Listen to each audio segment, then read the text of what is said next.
Sir నమస్తే అండి. నమస్తే అండి. ఈ రోజుల్లో యాక్చువల్గా ఎటు చూసినా యువత ఆ, ఒక ఇంట్లో వైఫ్ ఉండాలా, పక్కన గర్ల్ ఫ్రెండ్ ఉండాలనే పొజిషన్లోనే ఉన్నారు. పెళ్ళిళ్ళు కూడా పెటాకులు అవుతున్నాయి, మనం చాలా చూస్తూనే ఉన్నాం. అసలు వాళ్ళు సంవత్సరం కూడా కలిసి ఉండట్లేదు. ఈ నేడు యువత పెళ్లి చేసిన యువతకి మీరు ఏమిస్తారు, సలహా ఏమైనా ఇస్తారా?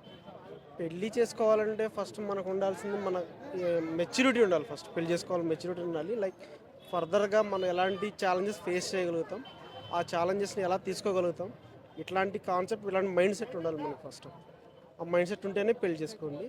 లైక్ తర్వాత నువ్వు ఎన్నో బాధలు భరించాల్సి వస్తుంది. ఆ బాధలు నువ్వు కంట్రోల్ చేసుకునే కెపాసిటీ కూడా నీకు ఉండాలి. నెక్స్ట్ బాధను భరించే శక్తి కూడా నీకు ఉండాలి.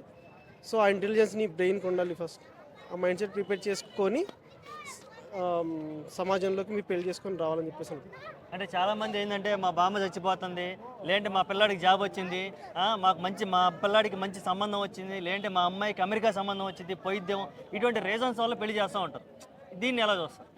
అది ఫ్యామిలీ వాళ్ళ వాళ్ళ పెద్దల గురించి వాళ్ళకి వచ్చింది అదంతా. యాక్చువల్లీ పెద్దోళ్ళు ఎలా చూస్తారంటే, మా మనవాళ్ళు మా కొడుకులు పెళ్లి చేసుకొని సుఖంగా ఉండడం మేము చూడాలి, వాళ్ళ పిల్లల్ని మేము చూడాలి అన్న కాన్సెప్ట్తో వాళ్ళు పెద్దోళ్ళు చెప్తారు. సో యాజ్ ఏ మనం వాళ్ళ కిడ్స్గా, వాళ్ళ పిల్లలుగా మనం వాళ్ళ మాటలను కూడా మనం నెరవేర్చాలి. సో దానికోసం మనం పెళ్లి చేసుకోవడం తప్పలేదు. బట్ ఏంటంటే ఆ పెళ్లి చేసుకునే ముందు మనం ఎలా అవేర్నెస్ తీసుకోవాలంటే, మనకి ఆ క్యాపబిలిటీ ఉందా అని మనం మన పెద్దలు మనం కన్విన్స్ చేసుకొని తర్వాత మనం మూవ్ ఆన్ అవ్వాలి. సో వాళ్ళు చెప్పారు ఇట్లా అవ్వింది కదా, ఇట్లా ఇట్లా మనకి ఏది వచ్చింది చేసుకోవాలన్న కాన్సెప్ట్ చేసుకోకుండా పెద్దలతో మనం మాట్లాడుకొని, సో ఇట్లా ఈ ఏజ్లో నేను చేసుకుంటాను, ఇప్పుడు నేను రెడీగా లేను అని చెప్పుకొని రెడీగా ఉండాలి. Okay, wife and husband relation కూడా లాంగ్ లివ్ ఉండాలంటే ఏం చేయాలి? మీరు ఇచ్చే టిప్ ఏమన్నదంటారు? బేసిక్ అండి అండర్స్టాండింగ్. అంటే అండర్స్టాండింగ్ ఇన్ ద సెన్స్, మనం వాళ్ళ మీద ఎంతైతే లవ్ ఎఫెక్షన్తో ఉన్నామో వాళ్ళు కూడా మన మీద అంతే లవ్ ఎఫెక్షన్తో ఉండాలి. అండ్ మోర్ ఎవర్ మూడో పర్సన్ని, లైక్ అమ్మైనా నాన్నైనా, ఈ సైడ్ అమ్మాయినా నాన్న ఎవరైనా ఇంటర్ఫియర్ అవ్వద్దు మీ గొడవల్లో.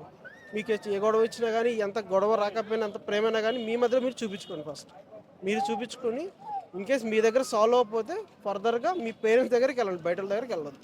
ఓకే, రీసెంట్గా వస్తున్న సంక్రాంతికి వస్తున్న సినిమాలో పాస్ట్ గురించి, ఎక్స్ పాస్ట్ గురించి భార్యలకు చెప్పకూడదు అని ఒక మెసేజ్ ఇచ్చారు. దీని మీద మీ అభిప్రాయం ఏంది, ఏమంటారు? చెప్పాలి. ఓకే, ఖచ్చితంగా కాంప్లికేషన్స్ రెడీయా ఎదుర్కోవడానికి ఏమైనా వస్తే? రెడీ.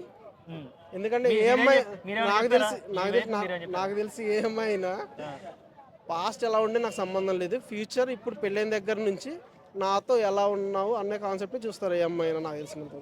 లైక్ మా వైఫ్ కూడా అంతే. నేను నా పాస్ట్లో ఎంతమంది ఉన్నా కానీ తనకు తెలుసు కాబట్టి, సో అలాంటిది పడుచుకుంటే ప్రజెంట్ మ్యారేజ్ అయిన దగ్గర నుంచి ఎలా ఉన్నాడు అన్న కాన్సెప్టే చూసుకుంటాం. ఎలా అనిపించింది సార్ సినిమా? ఎలా అనిపించింది సంక్రాంతికి వస్తున్న cinema? Obvious super. Okay, Sankranti perfect movie అనుకోవచ్చా? ఎంజాయ్ చేశారా? బాగుంది మూవీ.